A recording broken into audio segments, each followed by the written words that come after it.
بسم اللہ الرحمن الرحیم۔ السلام علیکم ورحمۃ اللہ وبرکاتہ۔ نماز فجر کے بعد کی ایک خوبصورت دعا آپ کو بتانے جا رہا ہوں۔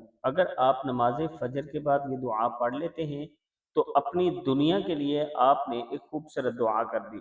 نبی کریم صلی اللہ علیہ وآلہ وسلم نے فرمایا، جب تو فجر کی نماز پڑھا کرے تو اپنی دنیا کے لیے 3 مرتبہ یہ پڑھ لیا کر، یعنی نماز فجر کے بعد اپنی دنیا کے لیے 3 مرتبہ یہ دعا ضرور پڑھا کریں، سبحان اللہ العظیم و بحمدہ ولا حول ولا قوت الا باللہ۔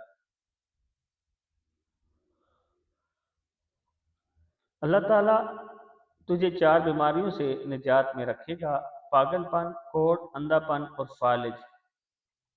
چھوٹی سی دعا: سبحان اللہ العظیم و بحمدہ ولا حول ولا قوت الا باللہ۔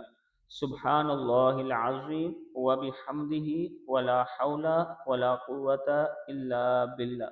یہ دعا نماز فجر کے بعد پڑھ لیا کریں اور اللہ تعالیٰ کے حضور دعا کریں کہ اللہ تعالیٰ ہم سب کو وبائی مرض سے، بیماریوں سے، پریشانیوں سے نجات عطا فرمائے، آمین۔